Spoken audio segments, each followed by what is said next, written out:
The klaxons screaming through orbital station Prometheus carried a sound that Admiral Thessa Blackwood had hoped never to hear again.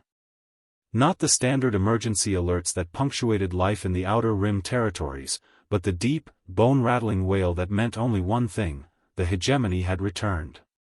Thessa stood in the command center's observation deck, watching through reinforced transparisteel as evacuation shuttles streamed away from the mining colonies of Kepler 442. Each vessel carried families who had built lives among those asteroid fields, believing the war was over. The ceasefire had lasted 18 months. 18 months of hope that the galaxy's most ruthless empire had finally been contained. "Admiral, we're receiving transmission codes from the hegemony fleet." Lieutenant Commander Jorik's voice carried the strain they all felt. "They're demanding unconditional surrender of all human territories in the outer spiral." The irony wasn't lost on her. Humanity had joined the Galactic Confederation only 40 years ago, welcomed as junior partners in a civilization spanning thousands of worlds. They'd contributed what they could: mining expertise, agricultural innovations, a peculiar talent for improvisation that other species found quaint. When the hegemony war began, human forces had served admirably as support units, cargo runners, and colony defenders. But they'd never been the tip of the spear. Now, with the Confederation's primary fleet scattered across 3 separate fronts and the hegemony's new offensive crushing everything in its path, humanity found itself alone in the crosshairs of an empire that had subjugated entire star clusters. "How long until their advance fleet reaches us?" Thessa asked, though she dreaded the answer. 6 days, Admiral. Their scouts are already probing our outer sensor nets. 6 days to evacuate 7 systems. 6 days before the hegemony's worldcrackers began their systematic destruction of every human settlement in the region. The same fate that had befallen the Zentari homeworld, reduced to radioactive debris as an example to other species considering resistance. Thessa's comm unit chimed with an urgent message from Earth Command. She read it twice before the implications fully settled in her mind. A project designation she'd never heard before: Operation Ironheart. A facility hidden in the asteroid belt that apparently held their only hope. "Contact the engineering core," she ordered. "I need to speak with someone named Zephyr Kane." Deep within Ceres Station, buried 3 kilometers beneath the dwarf planet's surface, Zephyr Kane stared at blueprints that existed nowhere else in the galaxy. The schematic spread across his workstation represented 2 years of theoretical work, months of secret testing, and one desperate gamble that could either save humanity or doom them all. The workshop around him hummed with activity that defied the chaos erupting across human space. Engineers huddled over fabrication units that ran without pause, printing components from materials that shouldn't exist. Dr. Lysander Cross bent over quantum equations that hurt to look at directly, his fingers dancing across holographic displays as he refined calculations that pushed the boundaries of known physics. Zephyr had always been told that humans were the galaxy's newcomers, the species that contributed enthusiasm and creativity to supplement the ancient wisdom of older civilizations. But in the depths of this hidden facility, surrounded by technologies that would have seemed like magic to their alien allies, he wondered if humanity had been underestimating itself. The concept had emerged from desperation and human stubbornness in equal measure. While Confederation scientists had spent millennia perfecting energy shields and particle beam arrays, human engineers had looked at the problem differently. They'd asked not how to make better versions of existing weapons, but how to make weapons that worked on entirely different principles. "Sir?" Naya Voss appeared at his shoulder, her pilot's uniform stained with coolant fluid from the test bay. "The Admiral's on secure channel for you." Zephyr accepted the communication link, watching Admiral Blackwood's weathered face materialize in the holographic display. Behind her, he could see the controlled chaos of a command center preparing for war. "Admiral," he said simply. "Engineer Kane, I'm told you have something that might help us. I'm also told it's theoretical." "Not anymore." Zephyr gestured toward the massive construction bay visible through the workshop's viewport. "We've built 3 prototypes. They work." How do you know they work? Because yesterday, we tested one against a decommissioned Confederation battlecruiser. There's nothing left of the battlecruiser but a debris field and some very confused quarks. The silence that followed carried the weight of everything that had brought them to this moment. Admiral Blackwood's expression shifted through disbelief, hope, and grim determination before settling on the steely resolve that had earned her command of humanity's outer defenses. How long until you can deploy them? Zephyr looked around the workshop, at the teams who had worked without sleep for weeks, at the construction bays where impossible machines were taking shape, at the readouts showing power signatures that defied conventional understanding. 4 days, he said. Give us 4 days, and we'll give you ships that will make the hegemony remember why humans don't stay down when they're beaten. The mathematics alone should have been impossible. Dr. Lysander Cross stood before the primary calculation matrix, watching quantum probability cascades scroll past faster than conscious thought could follow.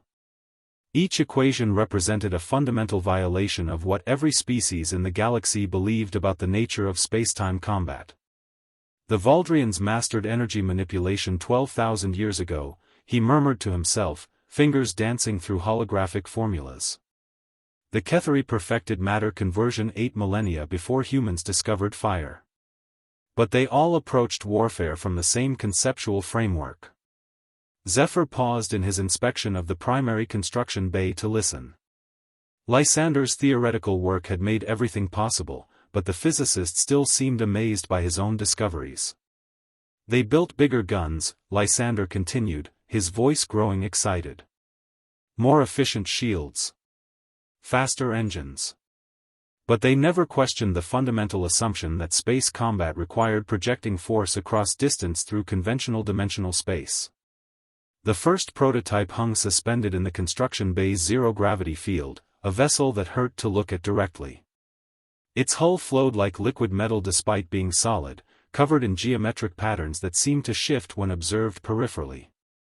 To conventional sensors, it registered as approximately 600 meters long, but visual inspection suggested something both larger and smaller, as if the ship existed in more dimensions than standard spacetime allowed.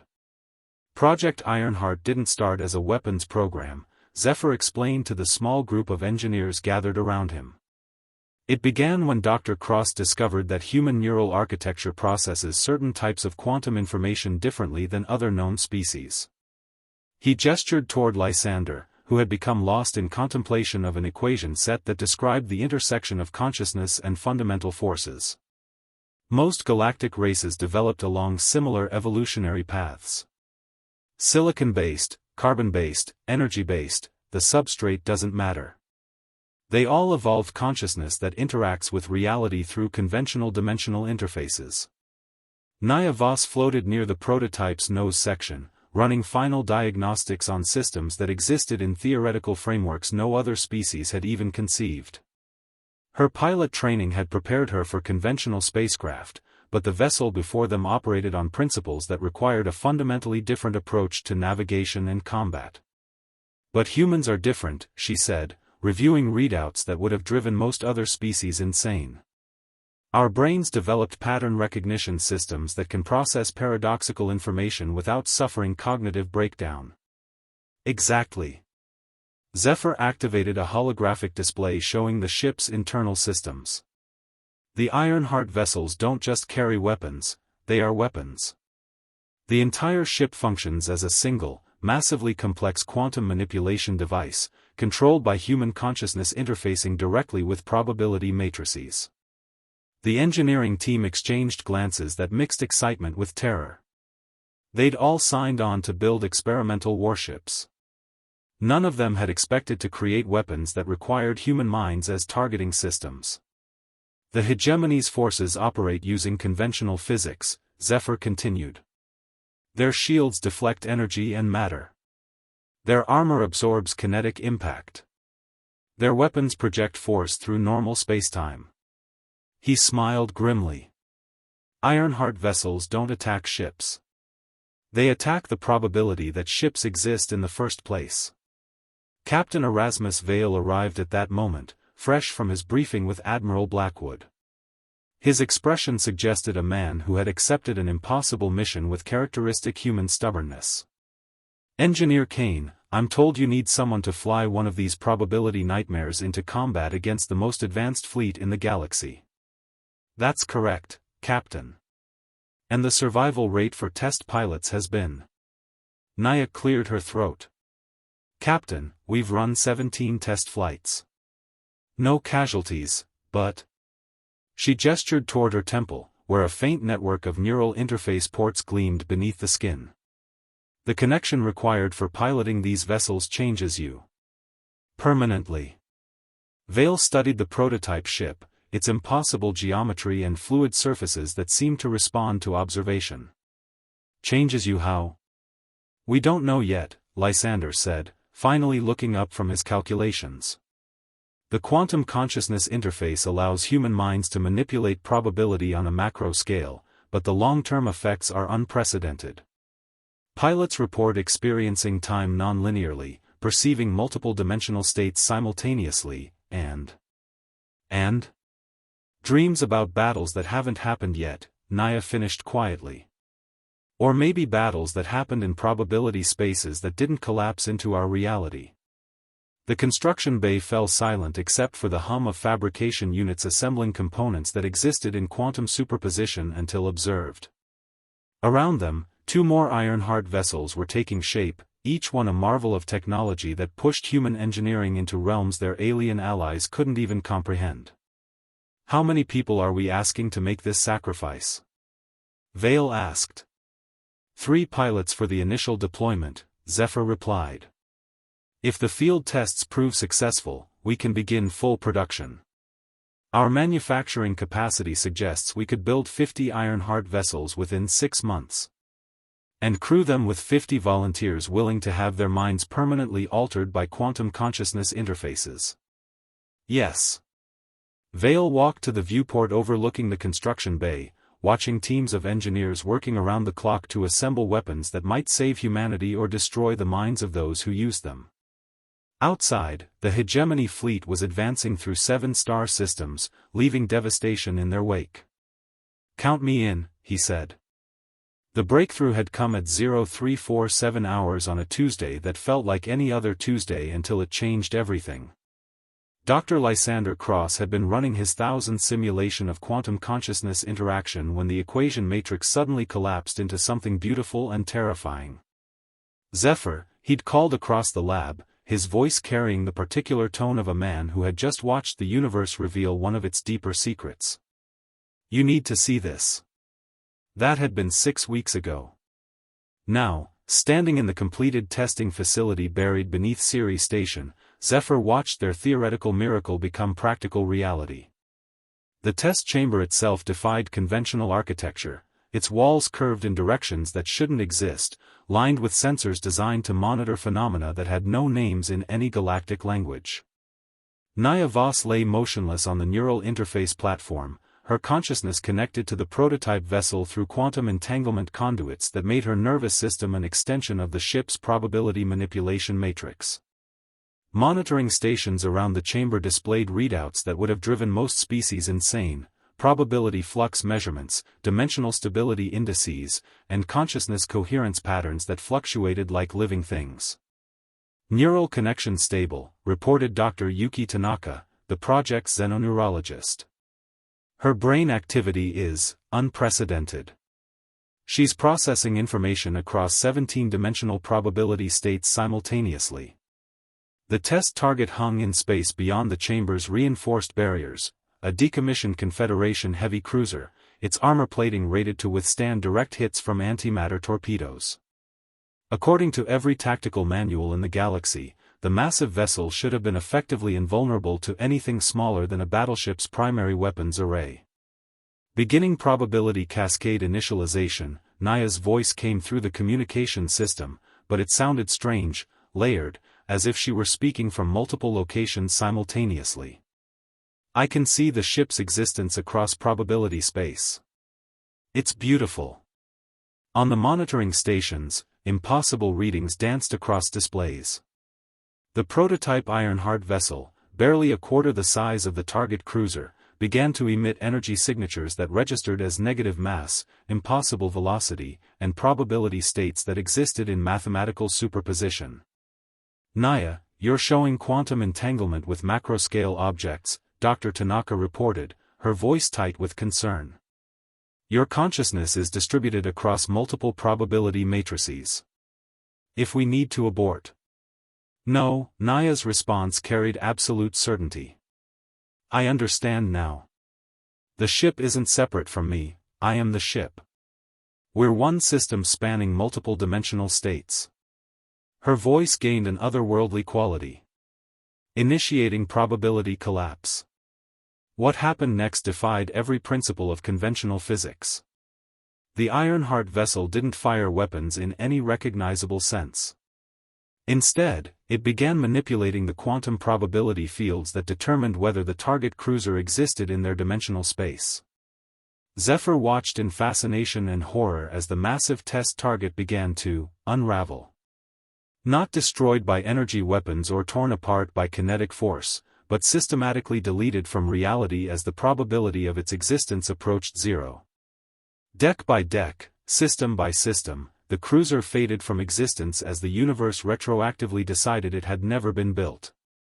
"Probability cascade complete," Naya reported, her voice now carrying harmonics that registered on sensors but couldn't be heard by unaugmented ears. "Target vessel no longer exists in any probability state within this dimensional matrix." The test chamber fell silent. Where the massive cruiser had hung moments before, empty space now contained only a few scattered atoms and the residual quantum echoes of a ship that reality had forgotten. "Sweet Mother of Earth," Captain Vale whispered. "She didn't destroy it. She convinced the universe it was never there." Dr. Cross was frantically reviewing his instrument readings, trying to comprehend data that challenged fundamental assumptions about cause and effect. The energy expenditure was minimal, most of the work was done by manipulating probability rather than applying brute force.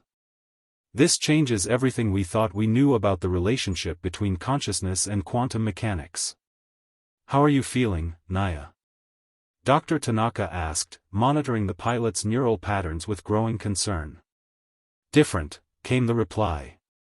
"I can still perceive probability streams that don't lead to our current timeline. I see phantom echoes of the battles we're going to fight, the victories and defeats that might happen depending on which probability states collapse into reality." Zephyr exchanged glances with Captain Vale. They'd known the quantum consciousness interface would have effects on human pilots, but seeing those effects manifest in real time was sobering. "Can you disconnect from the ship's systems?" Vale asked. "Yes, but I don't think I'll ever be completely disconnected again. The quantum entanglement process creates permanent neural pathways that exist across dimensional boundaries." Naya's voice carried a mixture of wonder and melancholy. "I can see probability streams that lead to our victory against the hegemony, but also timelines where humanity becomes something unrecognizable." The implications settled over the testing facility like a weight. They had created weapons capable of challenging the galaxy's most powerful empire, but at a cost that went beyond anything they'd anticipated. Each Ironheart pilot would be forever changed, their consciousness expanded beyond normal human parameters. "The hegemony fleet will arrive at our outer perimeter in 3 days, Admiral Blackwood's voice came through the communication system. "I need to know if we can deploy these ships." Zephyr looked around the chamber, at the monitoring stations that had recorded humanity's first successful manipulation of macroscale quantum probability, at the space where a massive warship had been convinced not to exist, at the dedicated scientists who had made the impossible routine. "Admiral, we can deploy. But you need to understand, the pilots who fly these missions into battle won't come back as the same people who left." "Will they come back as people who can save humanity?" "Unknown. But they'll come back as people who can make the hegemony forget they ever decided to wage war against us." The construction bay had become a cathedral of impossible engineering. 50 meters above Zephyr's head, the second prototype hung in zero gravity, its hull rippling with quantum fluctuations that made reality itself seem uncertain. Teams of engineers swarmed around the vessel like devoted worshippers, installing systems that existed in theoretical frameworks most species couldn't even pronounce. Hull integrity is holding, but we're seeing dimensional resonance cascades in sections 7 through 12, reported engineer Kamal Okafor, his voice carrying the exhaustion of someone who had redefined the laws of physics 3 times before breakfast. The quantum metal is trying to exist in 4 dimensions simultaneously. Zephyr nodded, reviewing holographic displays that showed stress patterns in materials that technically didn't exist until observed. Adjust the probability matrices by 0.03%. We need the hull to maintain coherence in normal space while remaining accessible to consciousness interface. 2 weeks had passed since the successful test of the first prototype, and the frantic pace of construction was pushing both technology and human endurance to their limits. The hegemony fleet had reached the outer systems, systematically destroying everything in their path while broadcasting surrender demands that no one intended to answer. "How's our pilot training program?" Captain Vale asked, floating over to Zephyr's workstation. Dark circles under his eyes suggested he'd been spending his off-duty hours in neural interface simulation chambers. Dr. Tanaka has 17 candidates who can maintain consciousness coherence during quantum entanglement, Zephyr replied. But each training session leaves permanent neural modifications that we still don't fully understand. In the medical bay, Dr. Tanaka was running neural compatibility tests on volunteers who had stepped forward despite knowing the risks. The candidates represented humanity at its best: pilots, engineers, scientists, and military officers who understood that saving their species might require sacrificing their individual humanity. The quantum consciousness interface creates neural pathways that exist across dimensional boundaries, she explained to the latest group of volunteers. Once established, these pathways cannot be removed or deactivated. You'll retain the ability to perceive probability streams and interact with quantum systems, but we don't know what long-term effects this will have on your psychological development. Commander Astrid Chen, a veteran of the hegemony's first offensive, raised her hand. "Doctor, with respect, the hegemony is 3 days from our primary colonies. Whatever changes these interfaces make to our minds, they can't be worse than watching our species get wiped out." "That's probably true," Dr. Tanaka admitted. "But I want you to understand what you're volunteering for." The pilots who've completed training report experiencing time non-linearly, having memories of events that haven't happened yet, and maintaining emotional connections to probability states that don't exist in our current timeline. Lieutenant Marcus Webb, barely 22 and qualified to pilot anything with an engine, leaned forward. "Are they still human?" "Define human," Dr. Lysander Cross interjected from the corner of the medical bay, where he'd been reviewing neural scan data.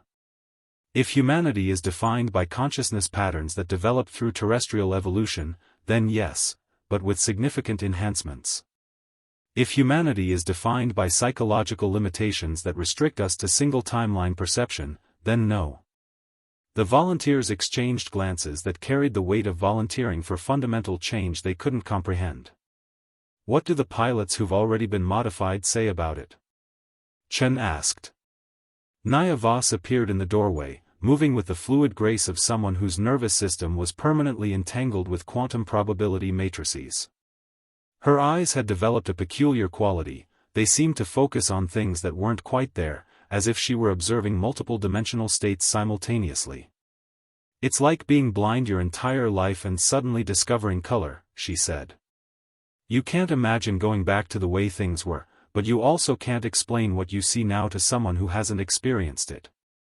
She smiled, but there was something otherworldly about the expression. "I remember conversations we haven't had yet and feel nostalgia for battles that might never happen." "Do you regret the modification?" Webb asked. Naya considered the question for a long moment, her gaze seemingly focused on probability streams only she could perceive. "I regret that we're in a situation where such modifications are necessary. But given our circumstances, I'm grateful to have the ability to protect our species, even if the cost is fundamental changes to what I am." In the construction bay, alarms began sounding as the third prototype underwent its initial quantum coherence test. Zephyr and his team rushed to monitoring stations as reality itself seemed to ripple around the experimental vessel. Quantum cascade failure in the primary consciousness interface matrix. Engineer Okafor shouted over the alarms. The ship is trying to exist in too many probability states simultaneously. Shut down the consciousness interface and collapse all quantum superposition states to normal spacetime, Zephyr ordered. Emergency protocols, now. The prototype's hull flickered like a dying light, shifting between states of existence as its quantum system struggled to maintain coherence. For a terrifying moment, the ship seemed to exist as pure possibility, neither real nor unreal, but suspended in the mathematical space between states of being. Then the emergency systems engaged, collapsing the vessel's probability matrices back into conventional dimensional space. The prototype solidified, its impossible geometry stabilizing into merely improbable configurations. What happened? Captain Vale demanded. Dr. Cross reviewed the data from the failed test, his expression growing increasingly troubled. The ship's quantum consciousness interface tried to establish neural entanglement without a human pilot to provide psychological anchoring. Without human consciousness to define which probability states should collapse into reality, the vessel began existing in all possible states simultaneously. Zephyr stared at the stabilized prototype, understanding the implications. The ships can't operate without human pilots. They need human consciousness to navigate probability space. More than that, Dr. Cross continued. They need human consciousness that's been permanently modified by quantum entanglement interfaces. The vessels are designed to be extensions of enhanced human awareness. As if summoned by their conversation, Admiral Blackwood's image appeared on the main communication display, her expression carrying the grim determination of someone who had run out of alternatives. The hegemony fleet has broken through our outer defenses, she reported. They'll reach the core colonies in 18 hours. I need to know if your miracle weapons are ready for deployment. Zephyr looked around the construction bay, at 3 prototype vessels that could manipulate reality itself, at volunteers who had sacrificed their individual humanity to become something greater, at engineering teams who had redefined the possible in service of the desperate. Admiral, we're ready. The stars beyond Kepler Station burned with an ominous light, their familiar patterns obscured by the energy signatures of approaching doom. Admiral Thessa Blackwood stood in the command center's observation deck, watching long-range sensors track the Hegemony Advance fleet as it methodically destroyed everything in its path. 27 hours until they reach our primary defensive line, reported Commander Singh, his voice steady despite the magnitude of the threat bearing down on them. Intelligence suggests they're deploying world-cracker weapons against any planet that might harbor resistance movements. The evacuation of the outer colonies had been completed with typical human efficiency, messy, chaotic, but ultimately successful.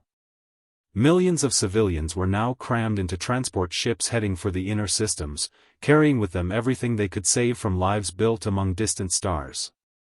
Status report on the Ironheart vessels? Blackwood asked. 3 ships deployed, Admiral. Captain Vale and his crew are running final system checks on the Prometheus. Commander Chen is aboard the Icarus, and Lieutenant Webb is piloting the Daedalus. All pilots report successful quantum consciousness interface activation. In the depths of space beyond the station, 3 impossible ships hung motionless, their hulls flowing like liquid metal despite being solid matter. Each vessel existed in multiple dimensional states simultaneously, held in coherent form only by the enhanced consciousness of their human pilots. Aboard the Prometheus, Captain Erasmus Vale experienced reality in ways no human mind had ever been designed to comprehend. His awareness extended beyond the confines of his physical body, consciousness distributed across quantum probability matrices that connected him to his ship's impossible systems. Fleet Command, this is Prometheus, he transmitted, though communication itself had become something far more complex than simple radio waves. All quantum systems are green. Probability manipulation matrices are stable, and consciousness coherence is maintaining at 97%. Copy that, Prometheus.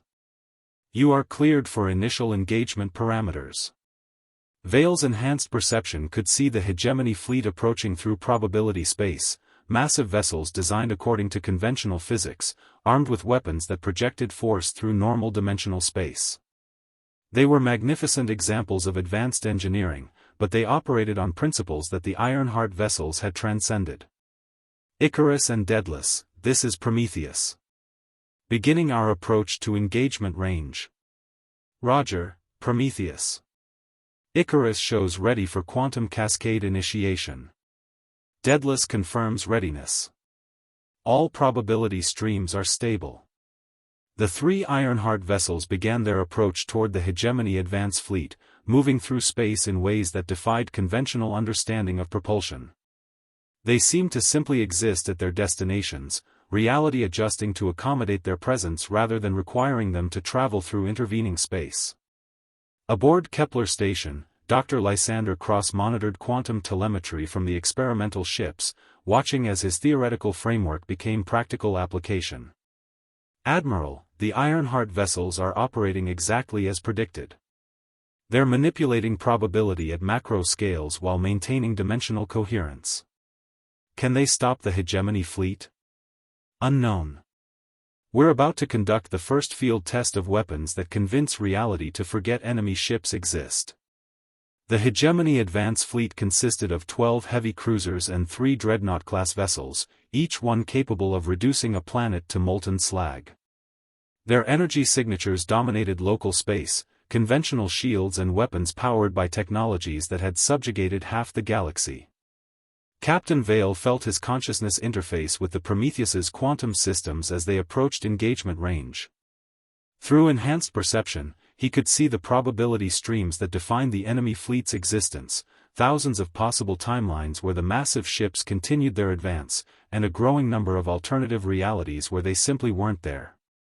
Fleet Command, beginning probability cascade engagement. What happened next would be studied by theoretical physicists for generations. The Prometheus didn't fire weapons in any conventional sense. Instead, Captain Veil's consciousness reached across probability space and began manipulating the quantum foundations that determined whether the enemy ships existed. The lead hegemony cruiser began to flicker, its hull alternating between solid matter and something that wasn't quite there. Reality itself seemed uncertain about whether the massive vessel should continue existing, probability matrices fluctuating as the Ironheart vessel convinced the universe to reconsider its decision about the cruiser's presence. "What are you doing to our ships?" The hegemony fleet commander's transmission carried tones of confusion and growing alarm. "Our sensors show impossible readings." The cruiser vanished. Not destroyed by explosive force or torn apart by weapons, but simply deleted from reality as the probability of its existence collapsed to zero. Where a massive warship had dominated local space moments before, only empty vacuum remained. "Icarus, your turn," Veil transmitted, his consciousness still reeling from the experience of editing reality. Commander Chen's enhanced awareness focused on the second enemy vessel, quantum systems interfacing with probability streams that most minds couldn't perceive. The Dreadnought-class ship represented thousands of years of advanced engineering, its hull armored with materials that could withstand direct stellar impacts. None of that mattered when reality decided the ship had never been built. The second vessel flickered out of existence, its massive bulk simply ceasing to be as probability cascades redefined local spacetime. The remaining hegemony ships began frantically maneuvering, their crews trying to comprehend weapons that operated outside all known physical laws. "This is impossible," the enemy fleet commander transmitted. "Ships cannot simply stop existing." Lieutenant Webb's Daedalus eliminated the third vessel before the transmission could be completed, consciousness and quantum systems working in perfect harmony to convince the universe that heavily armed dreadnoughts were merely a statistical error. The remaining hegemony ships, faced with weapons that challenged their understanding of reality itself, did something unprecedented in their empire's thousand-year history of conquest. They retreated. "Fleet Command, this is Prometheus. Enemy vessels are withdrawing at maximum velocity. We've successfully established quantum superiority over conventional forces. Admiral Blackwood watched the sensor displays as the most feared fleet in the galaxy turned away from human space, their crews no doubt reporting back to their superiors about weapons that deleted ships from existence itself. Outstanding work, Ironheart Squadron. Return to base for debriefing and system evaluation. But even as the immediate threat withdrew, everyone involved understood that this was only the beginning. The hegemony would return with larger fleets and countermeasures designed to combat humanity's impossible weapons. The real war was yet to come. The hegemony's response came 3 weeks later, arriving through hyperspace with the cold precision of an empire that had never learned to accept defeat. Admiral Blackwood stood in the command center watching sensor readings that made her blood run cold, 247 ships emerging from quantum tunnels at the edge of human space. Size of the fleet, Commander Singh, she asked, though the displays already told her everything she needed to know. 64 battleships, 47 heavy cruisers, 73 destroyers, and 63 support vessels, Admiral. They're also deploying something we've never seen before, massive ships that our databases can't identify. Dr. Lysander Cross reviewed the quantum signatures emanating from the mysterious vessels, his expression growing troubled. Those unknown ships are generating probability-dampening fields. The hegemony has developed countermeasures specifically designed to neutralize our quantum manipulation capabilities. The implications settled over the command center like a funeral shroud. Humanity's miracle weapons, the Ironheart vessels that had seemed invincible just weeks before, now faced an enemy that had adapted to counter their impossible advantages. Status of our fleet? Blackwood asked. 17 Ironheart vessels completed and ready for deployment, Admiral. All pilots have undergone quantum consciousness interface modification, though Dr. Tanaka continues to express concerns about the long-term psychological effects. In the pilot-ready room, Captain Vale briefed his expanded squadron on the challenges they faced. The 17 pilots who had volunteered for quantum consciousness modification represented humanity's finest, men and women who had sacrificed their individual humanity to become something greater. The probability-dampening fields limit our ability to manipulate large-scale quantum effects, he explained, his enhanced awareness already processing tactical scenarios across multiple probability streams. But they can't completely neutralize our capabilities without destabilizing their own ship's quantum foundations. Commander Chen floated near the viewport, her modified consciousness perceiving probability patterns that flickered through the briefing room like ghostly equations. I can see tactical scenarios where we succeed, but they require precise coordination across multiple dimensional states. We'll need to attack simultaneously from several probability matrices. Lieutenant Webb nodded, his young face marked by the otherworldly expression common to all quantum-modified pilots. The enemy fleet is large, but they're still operating on conventional physics. They can dampen our abilities but can't replicate them. The assembled pilots represented the cutting edge of human evolution, consciousness enhanced beyond normal parameters, nervous systems permanently entangled with quantum probability matrices, minds capable of perceiving and manipulating reality at fundamental levels. They were still recognizably human, but they were also something more. Battle stations, Admiral Blackwood's voice echoed through the squadron's communication systems. Hegemony fleet is approaching the primary defensive perimeter. All Ironheart vessels are cleared for immediate deployment. The 17 impossible ships launched from Kepler Station like arrows shot from probability space itself, their hulls rippling through dimensional states as enhanced human consciousness guided them toward the largest fleet engagement in galactic history. Captain Vale felt his awareness expand as the Prometheus engaged its quantum systems, consciousness interfacing with probability matrices that connected him to every other Ironheart pilot. They weren't just 17 individual ships, they were 17 facets of a single quantum combat system guided by linked human consciousness. Prometheus to all Ironheart vessels. Enemy fleet is deploying probability-dampening fields, but I can see gaps in their coverage. We'll attack through quantum spaces they can't monitor. The Hegemony fleet advanced in perfect formation, their massive ships bristling with conventional weapons designed to obliterate entire star systems. At the center of their formation, the mysterious probability-dampening vessels projected fields that made local space itself seem solid and inflexible. Interesting, Dr. Cross observed from Kepler Station's monitoring center. They're trying to lock reality into a single-dimensional state, preventing our ships from accessing alternative probability matrices. But human consciousness, it turned out, was more adaptable than hegemony technology had anticipated. The Ironheart vessels approached through probability spaces that existed in the gaps between the enemy's dampening fields, 17 ships guided by enhanced human awareness that could perceive opportunities invisible to conventional sensors. They struck simultaneously from multiple dimensional states, quantum weapons focusing on targets that reality had momentarily forgotten to protect. The first wave of hegemony ships simply ceased to exist, deleted from reality by weapons that operated beyond the reach of their technological countermeasures. But the enemy responded with devastating efficiency, focusing their remaining firepower on the spaces where Ironheart vessels might exist. Daedalus is taking heavy damage, Lieutenant Webb reported, his ship's hull flickering between dimensional states as enemy weapons found their mark. Quantum coherence is destabilizing, I'm having trouble maintaining consciousness interface. Icarus, cover the Daedalus while they restore quantum stability, Commander Chen ordered, her ship diving through probability space to intercept enemy fire that existed across multiple dimensional planes. The battle raged across 7 different dimensional states simultaneously, human consciousness guiding impossible weapons against an enemy that had never faced anything like them.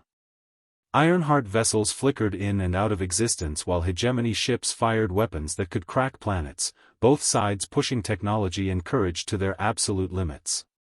Admiral, we're seeing quantum cascade failures across multiple probability matrices, Dr. Cross reported. The Ironheart vessels are taking damage that we didn't think was possible. But even as individual ships suffered damage that would have destroyed conventional vessels, the human pilots found ways to adapt that defied every prediction. They began linking their consciousness interfaces across quantum space, sharing awareness and computational capacity in ways that made their damaged ships more effective than undamaged conventional vessels. This is incredible, Dr. Tanaka observed from the medical monitoring station. The pilots are evolving their neural interfaces in real time, developing new forms of quantum consciousness coordination that we never anticipated. The tide of battle turned when the Ironheart squadron found a way to coordinate their attacks through shared consciousness interfaces, 17 enhanced human minds working as a single distributed intelligence system. They began targeting the hegemony's probability-dampening vessels, convincing reality that the enemy's countermeasures had never been invented. Without their technological shields against impossible weapons, the hegemony fleet found themselves facing humanity's quantum-enhanced warriors in the full scope of their power. Ships began vanishing from reality faster than their crews could comprehend, probability cascades spreading through the enemy formation like a contagious impossibility. Hegemony fleet is withdrawing, Commander Singh announced. Enemy vessels are retreating across multiple vectors. But Captain Vale's enhanced consciousness could perceive probability streams that extended far beyond the immediate battle. Admiral, they're not just retreating. They're spreading word of our capabilities across their entire empire. This was a reconnaissance in force, they'll be back with everything they have. The victory was complete, but everyone involved understood that humanity had just declared war on an empire that controlled thousands of worlds. The real test was yet to come. The retreat began in the Antares system and cascaded across 7 star clusters like a chain reaction of impossible defeat. Fleet Admiral Kethvar of the hegemony's 3rd Expeditionary Force found himself issuing orders he had never expected to give, withdrawal across multiple fronts from an enemy that operated outside every known principle of warfare. Sir, the Tau Ceti defensive fleet is reporting complete losses to human quantum weapons, his communications officer reported, voice tight with disbelief. 17 ships simply stopped existing. No debris, no energy signatures, just empty space where our vessels should be. Kethvar studied the tactical displays in his command chamber, watching red icons representing hegemony defeats multiply across the holographic star map. In his 1,000 years of military service, conquering 17 different species for the glory of the Empire, he had never encountered weapons that could convince reality itself to forget enemy ships existed. Status of the 4th and 7th battle groups? Both groups are reporting quantum cascade attacks, sir. The humans are deploying those impossible vessels in coordinated strikes that ignore our conventional defenses. Fleet Admiral Zondar is requesting immediate reinforcement. The irony was not lost on him. The hegemony had built their empire on technological superiority, conquering species that clung to primitive weapons and outdated defensive strategies. Now they faced an enemy that had transcended technology entirely, wielding consciousness itself as a weapon that could delete ships from existence. Transmit emergency protocols to all fleet commanders, Kethvar ordered. Full withdrawal to the Vega perimeter. We need time to develop countermeasures against quantum consciousness weapons. Across 7 star systems, hegemony forces received the unprecedented order to retreat from an enemy a fraction of their size. The psychological impact rippled through an empire that had never known systematic defeat, challenging assumptions that had guided their expansion for millennia. In the Sol system, Admiral Blackwood watched real-time tactical updates as her 17 Ironheart vessels pursued the retreating hegemony fleets across multiple star systems. The quantum-enhanced pilots had evolved their consciousness interfaces beyond anything Dr. Cross had predicted, developing tactical capabilities that defied conventional understanding. Prometheus to Fleet Command, Captain Vale's transmission carried harmonics that existed across several dimensional states. We're maintaining pressure on the retreating enemy forces, but our pilots are experiencing modifications. Explain, Captain. The extended combat operations are accelerating the evolution of our quantum consciousness interfaces. We're developing new forms of awareness that allow coordination across impossible distances, but we're also becoming something that isn't quite human anymore. Dr. Tanaka reviewed neural telemetry from the Ironheart pilots, her expression growing increasingly concerned. Admiral, the consciousness modifications are progressing far beyond our initial projections. The pilots are developing shared awareness patterns that exist independently of their individual personalities. Are they still loyal to humanity? Define humanity, Admiral. They're loyal to the civilization that created them, but their definition of what constitutes human consciousness is expanding beyond normal parameters. In the Kepler system, the Ironheart vessel Nemesis piloted by Commander Yuki Sato pursued the last elements of hegemony's 9th fleet through probability space that existed between conventional dimensions. Her consciousness had evolved to perceive tactical scenarios across multiple timelines simultaneously, allowing her to anticipate enemy movements before they occurred. Enemy fleet attempting to escape through quantum tunnel generation, she reported, her voice carrying tones that registered on sensors but couldn't be heard by unmodified humans. Initiating probability cascade to prevent their departure. The fleeing hegemony ships found their escape routes systematically deleted from reality as enhanced human consciousness convinced the universe that their quantum tunnels had never opened. One by one, the massive vessels found themselves trapped in normal space, their advanced engines unable to access the dimensional passages that would carry them to safety. This is Fleet Admiral Zondar to human vessels, came the desperate transmission from the trapped enemy fleet. We surrender. Our ships are defenseless against your quantum weapons. We request quarter under the Galactic Warfare Conventions.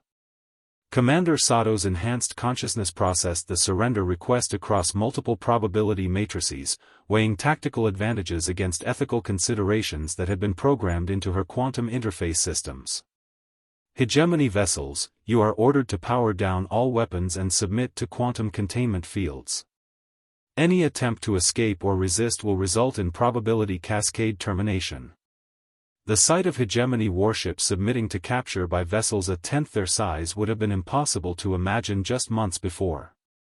But the 17 Ironheart pilots had evolved into something that operated beyond conventional limitations, their enhanced consciousness making them effective against any enemy that existed within normal dimensional parameters.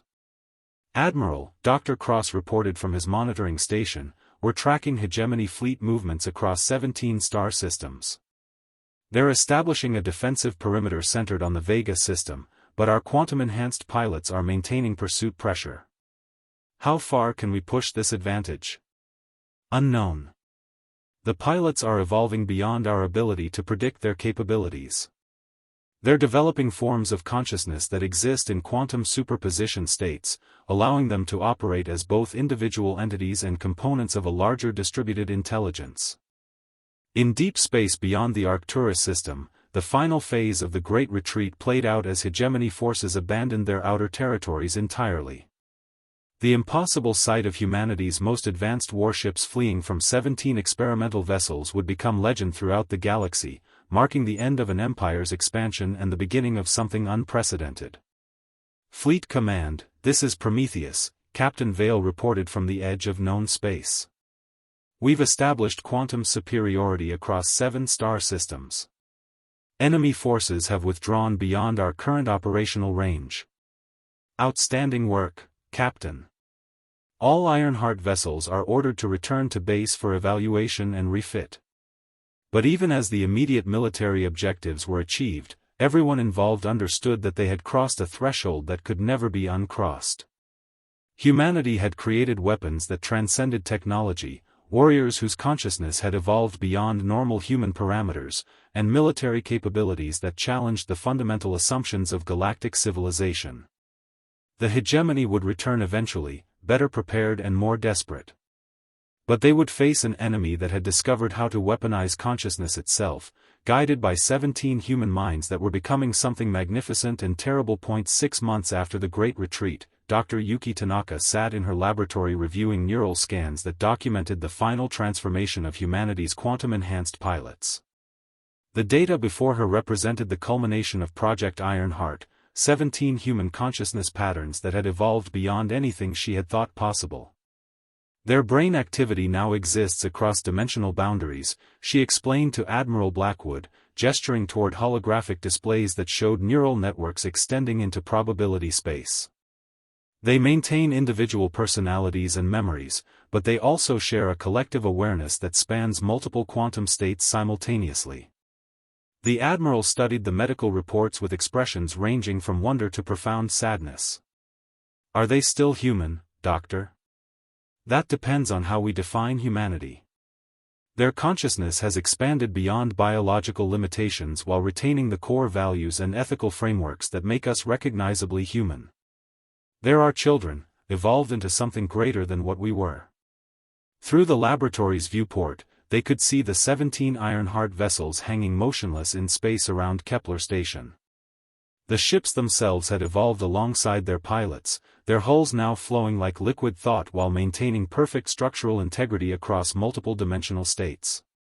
Captain Vale materialized in the laboratory through quantum teleportation systems that conventional physics insisted were impossible. His physical form appeared normal, but his eyes held depths that seemed to reflect entire universes of possibility. Admiral, Doctor, he greeted them, his voice carrying harmonics that existed in probability space. We've completed our analysis of the hegemony's defensive preparations. They're building probability anchor systems designed to lock reality into a single-dimensional state. Can they succeed? Blackwood asked. Unknown. But we've evolved countermeasures that operate beyond their technological understanding.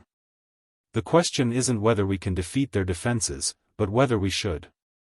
Dr. Tanaka leaned forward, recognizing the philosophical weight in Vale's statement. What do you mean? We've achieved quantum superiority over every conventional force in the galaxy. The hegemony's retreat has inspired resistance movements among their subject species, and the Galactic Confederation is requesting our assistance in liberating occupied worlds. We have the power to reshape galactic civilization, but that power comes with responsibilities we're still learning to comprehend. Admiral Blackwood considered the implications. Humanity had sought only to defend itself against conquest, but their quantum weapons had evolved them into something that could dictate the fate of entire civilizations. What do you and the other pilots recommend? We propose establishing the Quantum Accord, a set of principles governing the use of consciousness-based weapons that ensures they're never used for conquest or oppression. We'll defend humanity and assist in liberating the hegemony's victims, but we won't become the galaxy's new overlords. The wisdom in his words carried the weight of enhanced consciousness that could perceive the long-term consequences of immediate actions. The 17 pilots had evolved beyond individual human limitations while retaining the ethical frameworks that made humanity worth defending. "There's something else you should know," Vale continued, his expression growing solemn. "Our quantum consciousness interfaces are irreversible, but they're also not transferable. We're the first and last generation of human minds capable of interfacing with Ironheart technology. When we're gone, these weapons will become inert." "You're saying the technology dies with you?" "We're saying humanity will never again face the temptation of weaponizing consciousness itself. The quantum enhancement process can't be replicated because it requires neural structures that developed through specific evolutionary pressures. We're unique, a one-time adaptation that emerged during our species' greatest crisis." Dr. Tanaka reviewed her research data, understanding finally why her attempts to create new quantum consciousness interfaces had failed.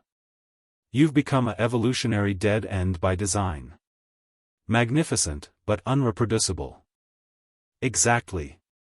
We'll defend our civilization and help establish peace throughout the galaxy, but we won't create a dynasty of quantum-enhanced humans who might someday become the oppressors we fought to defeat." The laboratory fell silent as the implications settled. Project Ironheart had achieved everything it was designed to accomplish while building in safeguards that ensured humanity's quantum weapons could never be turned toward conquest. "The hegemony has requested negotiations," Admiral Blackwood said. "They're offering to discuss territorial concessions and reparations for the species they've oppressed." "We'll participate in those negotiations," Vale replied. "But our primary focus will be establishing frameworks for galactic civilization that prevent any single species from achieving the kind of dominance the hegemony enjoyed." Through the viewport, the Ironheart vessels began to glow with quantum resonances that existed across multiple dimensional states. The 17 pilots were preparing for another mission, not one of warfare, but of diplomacy backed by the quiet certainty that their impossible weapons could enforce any peace agreement they chose to support. "There's something beautiful and tragic about what you've become," Dr. Tanaka observed. "You've transcended human limitations to save humanity, but in doing so, you've also separated yourselves from the species you're protecting." Captain Vale smiled with expression that held depths of probability space most minds couldn't comprehend. "Every parent must eventually watch their children surpass them, Doctor. We've become what humanity needed us to become, and someday, when the galaxy is safe and the hegemony is just a memory, we'll fade away as well. That's the nature of evolution, new forms emerge when they're needed, and disappear when their purpose is fulfilled." As the Ironheart vessels departed for their next mission, those who remained at Kepler Station watched 17 human minds that had evolved beyond individual humanity to become guardians of everything that made humanity worth preserving. They would defend their species, liberate the oppressed, and establish peace among the stars. And when their work was done, they would slip away into probability space, becoming legend and leaving behind a galaxy forever changed by the day human engineers built warships that made alien fleets retreat across 7 star systems. In the end, they had not just won a war, they had evolved humanity's role in the cosmos while ensuring that such evolution could never again be used for conquest. They were magnificent, terrible, and ultimately temporary, the perfect warriors for an imperfect galaxy.